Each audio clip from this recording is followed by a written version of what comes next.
Hello and welcome to yet another thrilling episode of the Climate Voices podcast, your conduit to the change makers shaping our present and future. I'm your host, Omesa Mokaya. This podcast is a unique platform where we aim to break silos and bridge the communication gap that exists between policymakers, scientists, researchers, climate activists, and community practitioners from around the globe to engage in conversation. And as I always say, on this platform, we are addressing the climate crisis one conversation at a time.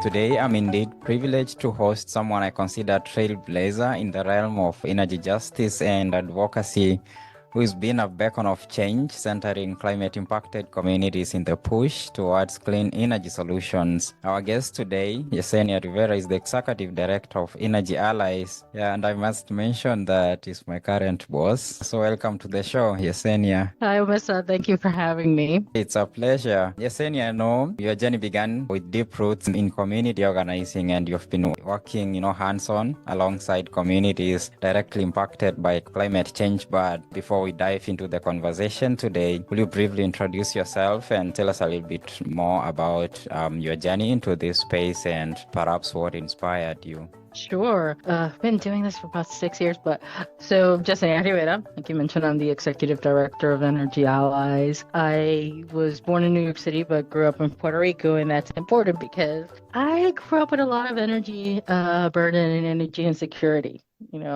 It was Hurricane Alley, so we saw hurricanes just about every season, lost power multiple times, and most of the time it was weeks at a time. So I know what it's like to live with that energy burden and that energy insecurity since I was a young girl, and that sort of stayed with me.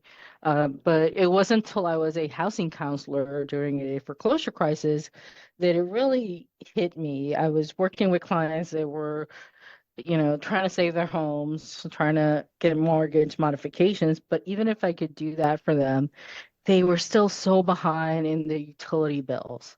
These people had $600-700 a month in utility bills, and it just seemed unfathomable to me that you could owe that much in an electric bill. And I started researching if there were any ways to help, what we could do. Found solar, but at that point, especially for the clients that were in foreclosure, it was a little too late for them to take advantage of the handful of solar programs that they were there. They needed new good credit to own the home. So that around that same time, DC started a program. It's called the DC Solar for All, where the idea is to help 100,000 low to moderate income families in the district go solar at no cost to them and reduce their bill by 50%. So the organization that I ended up working, Solar United Neighbors, was one of the first grantees, and they were looking for somebody to take over that program, run it for them, and that's how I ended up working in energy equity and solar equity at that, in trying to help low to moderate income families go solar. And it was a very ambitious program. It was unique in the fact that we wanted these families to own their systems from day one. It's not a lease or a PPA. They actually own their systems, because in DC, being a solar homeowner is very profitable. And we wanted these families to have that equal share of the profits in DC and be able to own their systems and benefit from that. So that's how I started working in solar equity and energy equity and energy justice issues, which also happened to be around the time Hurricane Maria hit Puerto Rico. And my parents were still there. And it was a hard time. We were one of the lucky ones. It only took us like 2 days to get a hold of my parents. I had relatives and friends that we didn't hear back from for months sometimes. So, the power went out, and the power was out for months at a time. In some places, the power was out for almost a year. That After the must have been hurricane. so devastating, right? It definitely was, and it just cemented that something needs to change. The system is not working. At least it's not working for everybody. And that really just reinforced the fact that I was on the right path. And I started to see what can be done for Puerto Rico, what can I do about just expanding access to solar, because, it was clear that this was a life-saving measure. Solar plus storage wasn't just a luxury, it was actually a necessity for a lot of folks. You had Mm-hmm. over 4,000 people die in Puerto Rico because of the lack of access to water and energy. So that really just reinforced my vision that this was something that needed to change, and that we needed to create access for Yeah. under-resourced families, for climate impacted families. You have mentioned a few things that maybe we'll just, like to start with the basics. You mentioned energy burden. Perhaps you talk more into what energy burden is, and you talked about bills. It's the aim of every household, to warm themselves during the winter. A time like now, it's getting cold, and to keep themselves cool in summer and keep the bills as low as possible. But that is not happening, with the current system. As you mentioned, something needs to change, and you found your inspiration, pushing for the change. But we recognize that something is wrong with the current centralized energy systems with limitations, and there's actually a growing consensus that we need to shift away a little more to a decentralized form of energy, which is based more on renewable energy. So can you briefly talk about the energy burden that you mentioned about, and what the problem is that you recognize with the current energy system? Sure. So energy burden just means that compared to your over salary, you're spending way too much in paying your electric bill. And like the average electric bill for most people equals 2 or 3% of their monthly salary. An energy burden family faces three, sometimes 10 times that amount. You have, for example, Boston. The neighborhoods that we work in Boston, Dorchester, Roxbury, Mattapan, have some of the highest energy burdens in the state. Boston in general, you have a 3% energy burden, which means that about 3% of their monthly income goes towards their electric bill payment. For the families in those three neighborhoods, they're looking at almost 10% energy burden. So it's like three times what the Yeah. rest of the state is paying. And when you're living paycheck to paycheck, that difference between 3% of your monthly income and 10% of Mm-hmm. your monthly income Yeah. is a huge amount. So it Yeah. means that you have less money for food, you have less money for savings. A lot of people are living paycheck to paycheck because they just do not have the space to start saving, because they're spending everything on their rent, they're spending it on their utilities, Mm-hmm. because A, we have an affordable housing problem, and B, we have an energy problem. Energy is ridiculously expensive in some portions, especially when you're a lower income family. And in terms of what's wrong with the system, I think we've seen it time and time again, whether it is Puerto Rico with the hurricanes, California with the wildfires, Hawaii with the wildfires. We have a centralized grid. So it means everything goes through one point. And Yeah. when that one point is stressed, the Mm-hmm. whole system fails. Yeah. And you saw it in Puerto Rico with Hurricane Maria. Like the hurricane came down through the south and literally wiped out the central part of the transmission lines and the grid, and it knocked it out because everything was connected, everything was centralized. People were without power for months at a time because it took months to rebuild it. Whether if you have a decentralized system where you have microgrids, where you have storage, where things are broken up, it doesn't take months at a time to rebuild the system because you're building it in smaller parts, you're addressing smaller issues. I mean, it's the same in Kenya. You mentioned Puerto Rico, and in Kenya, I think 2 days ago we had a national blackout where everyone was in dark for a couple of hours because, as you say, the problem is the centralized grid, where just when something happens, just a real trigger happens, and the whole system collapses, which justifies the need for this push towards decentralized form of energy system, which we have seen is not happening pretty quick as we might wish for it to happen, bringing an idea that something is hindering that transition. So what are these kind of systemic challenges that are making this transition to decentralized energy so hard to Yeah, achieve? I'm glad you asked. And again, I'll bring it back to Puerto Rico because we have a very unique opportunity right now. You have an entire grid that needs to be rebuilt. that needs to be reinvented. And you have over $11 billion of taxpayer money going into addressing and recovering that grid. And that money is being funneled through the utility company, which is now privatized. It was privatized over the last few years. It is now controlled by Luma, which is the company that is managing the system for the Puerto Rico energy utility. And instead of using that $11 billion to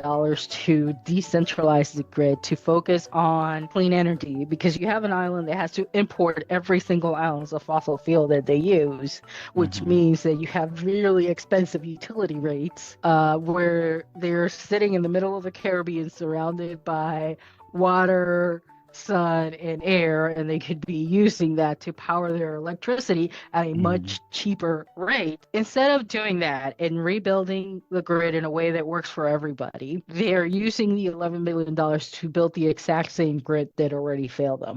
So yes, you could put new transmission lines. You could just rebuild exactly what was there, but it's still going to fail in the next hurricane because you still have a centralized system. Instead of just building microgrids, instead of focusing on storage and renewable energy and building a grid that actually works for the people, that is not as expensive as it is right now because you have to import all of that fossil fuel, you have a utility company that's just going to do the same old because that works for them, not because it works for the people. Absolutely. So, talking of rebuilding the grid, this centralized grid system that we have at the moment, we can comfortably say that it benefits a few. That's why it's becoming so hard to change that. And in the name of trying to move to a more decentralized energy system, which is anchored on renewable energy sources and give the power back to the hands of the people. The communities and your work has been basically centered around communities, empowering these climate impacted communities. And when we move to these decentralized forms of energy, it means the communities are going to have a say. So trying to empower the communities to have a say in the policy making processes, we have come up with initiatives such as solar that you've mentioned before, which is something that we can see as some of the solutions that we are looking at, in terms of just energy transition. And you have talked of community solar, something that we have been talking over and over again. So how is community solar stepping in as one of the solutions, which is not just providing the energy in terms of decentralization, but also empowering the communities to own it up and to be part of the solutions and to be part of, deciding what energy they consume? So I would say that community solar on paper is the most democratized form of energy there is. It's about the community deciding where their energy comes from instead of being told this is how you're going to power your home. And the reality is that not everybody can install solar on their own roofs, either because their roofs are not in good enough shape to be able to structurally support a solar installation, or because they don't own their roof. So many families, especially on the lower scale of the income, rent. They live in multifamily buildings or they're renting homes. They can't just go ahead and install a solar system if they're renting. It's not their roofs. Yeah. Right. So we need to make sure that if we're transitioning to clean energy, that everyone has access to that, regardless of their home ownership status, regardless of their income status. And that's where community solar comes in, because you do not need to own the building in order to access clean energy. You can create these installations all around town. You can put them in brownfields. You can put them on churches. You can put them on commercial buildings, and people can subscribe. It's like a solar farm. It's built elsewhere, and you pay. Sometimes you pay a subscription, depends on your income. For a lot of low to moderate income families, they don't pay to join these systems, but it'll reduce your bill. Your energy is coming from clean energy sources, and when you site these installations inside the community, it can bring jobs, it can bring infrastructure investment. So not only are you reducing your bill, you're also creating wealth inside the community. So in short, this is addressing the challenges of, equity and ensuring the low-income communities, especially those ones in marginalized or in environmental justice neighborhoods, not only have access to energy, but also the economic benefits that also come from this transition, right? Correct. No, it really is the most democratic form of energy possible, especially the way we worked at Energy Allies is our focus is on community-led solutions. We don't go into a community company saying, this is how you need to address the challenges. But instead, we go into a community and we listen. We listen to what they see as a problem, what they want to see as a solution, because every community knows what works for them and what does not work for them. And we need to listen to these communities. We need to follow their lead if we're going to have a just transition. We can't just install solar for the sake of installing solar, because that is not going to help the community. You can install utility scale solar miles and miles away from these communities. It doesn't bring jobs. It doesn't bring an infrastructure investment. It really does nothing for the community. It doesn't even lower their bills. So like we have a very unique opportunity at this moment where we need to make a choice. Are we just going to swap out fossil fuels for renewable energy and keep in place an extractive energy system that is hurting our communities, that is burdening our communities, or we're actually going to take the time to reinvent our energy system and make sure it works for everyone? Absolutely. But, like we've said, the utility companies are the center of the current energy system and making it so hard because they are the ones who are actually benefiting from this. So sometimes it becomes hard with financing because, financing is very essential in this transition, and it really plays a very fundamental role. Energy projects like community solar, and as we seek to achieve a clean energy future, in your experience, are there some form of financial mechanisms that are available that communities can tap into so that they can benefit fully from this transition, especially through projects like community solar? Yeah, it is still, even though the prices of solar have gone down incredibly, I mean, they have gone down a lot in the last few years.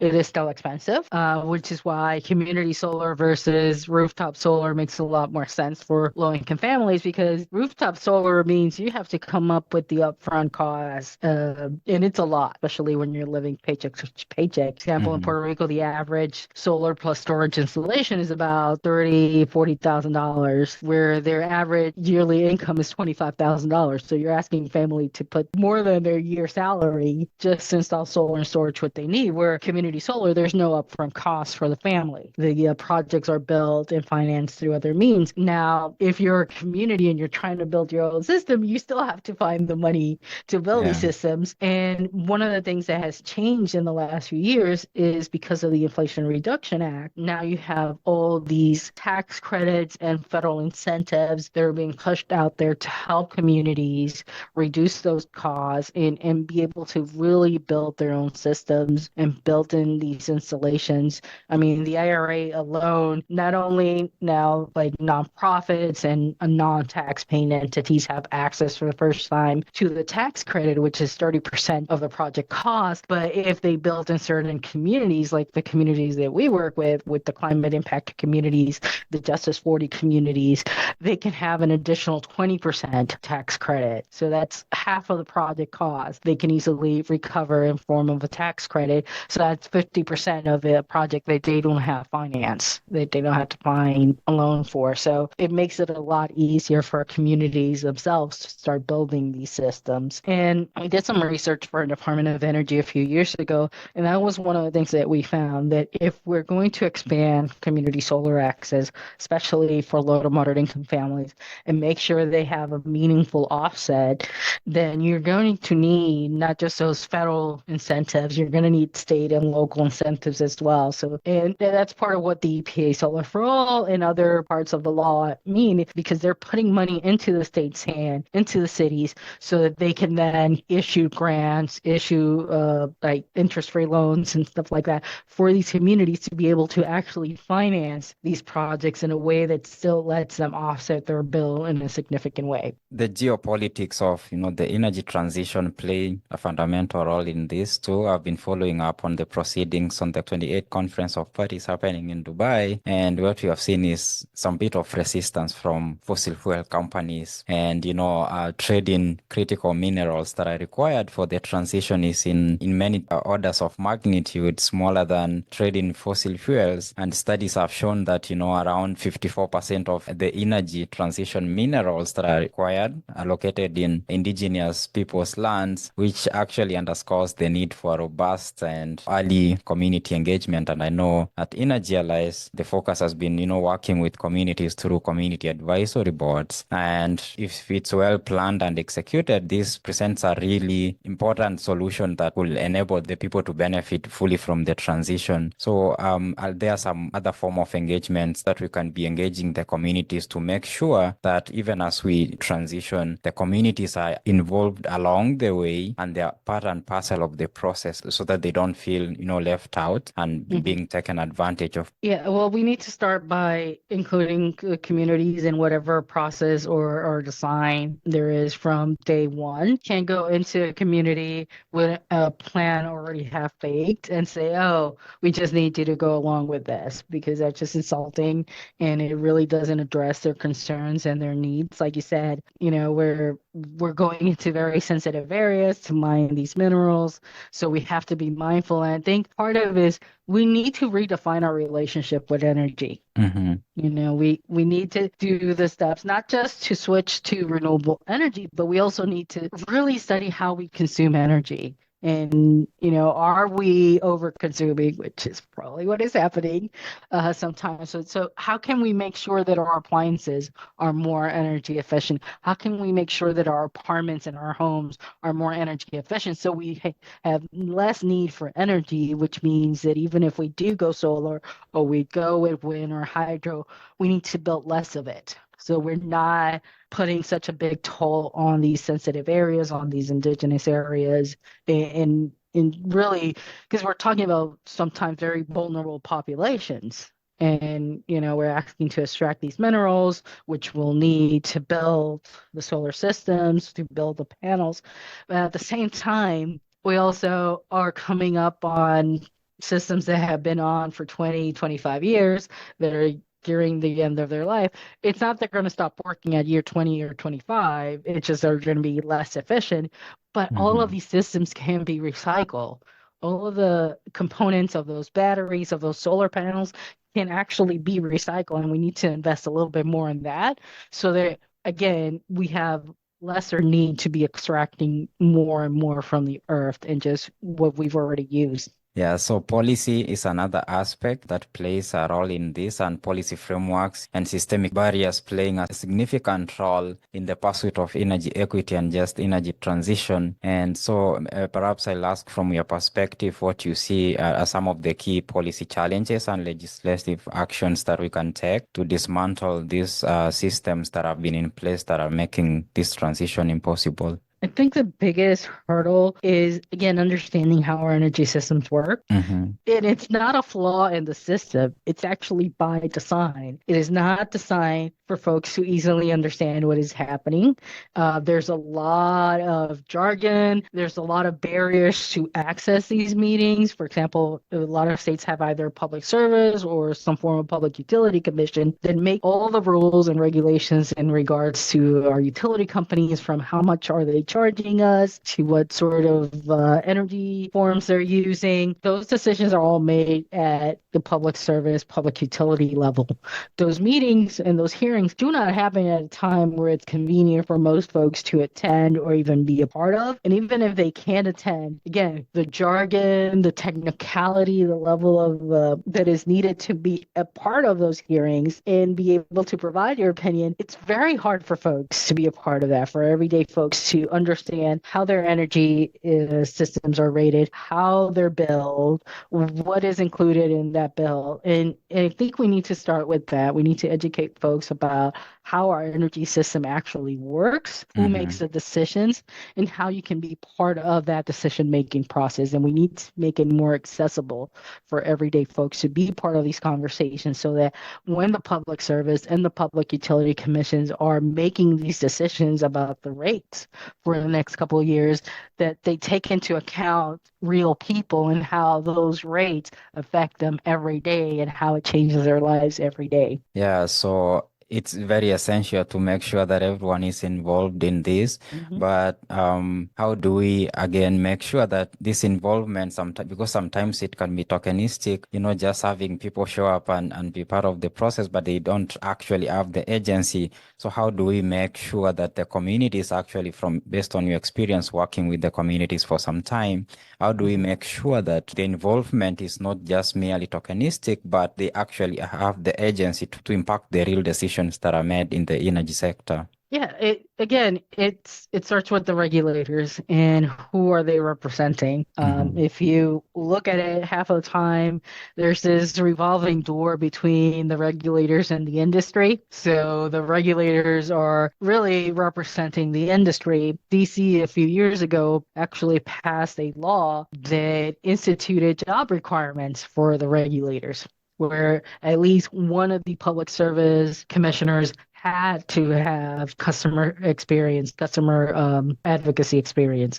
They had to be they had to have consumer protection in mind and have experience in consumer protection in order to be one of the commissioners. Another commissioner had to have experience with renewable energy and grid modernization. So when these three people are getting together and making these decisions, at least one of them is there with the Yeah. best interests of consumers in mind. And we need more of that around the country. We need to make sure that the people that are making these decisions actually have the best interests of the ratepayers in mind. And and that's going to take a lot of political change. One of the main concerns that have been raised in the transition is that we have had millions of people already working in the fossil fuel industry. And as we even push for the, transition to renewable energy, there are worries and concerns and, in the spirit of talking about social justice and, in environmental justice and looking at people's right to support their livelihoods, there are already millions of people working in fossil fuel industry and who are being worried that if we transition to this, are these people going to lose their jobs? Are they going to lose their livelihoods? Which raises a question, how do we address this and make sure the transition is just? All these people who are depending on this for their livelihoods Mhm. are catered for. Yeah, the reality is we need better transition programs. We need better job training programs. We need to invest in workforce development so that not only the folks that are currently working on fossil fuels can transition into better paying, healthier green jobs, but also folks that have normally been excluded from these jobs have the job training to be part of this new green energy workforce. And it really does come down to workforce development. We need better training programs. We need better transition plans. So you said there's a lot of folks that are already making a living in the fossil fuel industry. And even if we were not to transition, because I don't see that not happening, I think that the transition is happening. It's a matter of how fast, Mm-hmm. not if. But the reality is that fossil fuels are finite. They're not a renewable source. We will run out of them sooner or later. So we need to have a plan in place for these folks to transition from these fossil fuel jobs into green energy jobs. It's the right thing to do. And I think there's a lot of skills that can translate in between both fields, and we need to take advantage of that. And we need to come up with ways that and make sure that the new jobs are paying just as much and have just as much benefits as their old fossil fuel jobs. Otherwise, they're going to keep butting up against this transition. Like I mentioned before, geopolitics also influences how the transition happens. And as we near electioneering period in the US, for instance, I've been seeing a lot of Republican debates that have been hosted, and everyone keeps saying when they come to office, they're going to, do more fracking and deal with the climate hawks and stuff. So, and with the ongoing conference of parties, where it's becoming even so hard to talk about, fossil fuel phase out. So how does this impact again if we, move 2 steps ahead and maybe move 5 steps back? Someone comes in and they're talking about, because they're using this actually as a campaign tool, So how do global politics, for instance, Hmm. play a hand? Does it have a hand in how the transition happens, for example, here in the US? Because I know some countries, for example, my country has been like trying so hard to move away to renewable energy. But again, we have these big countries, the big brother mentality, where they're pushing the small countries into a corner to accept to use fossil fuels, for instance.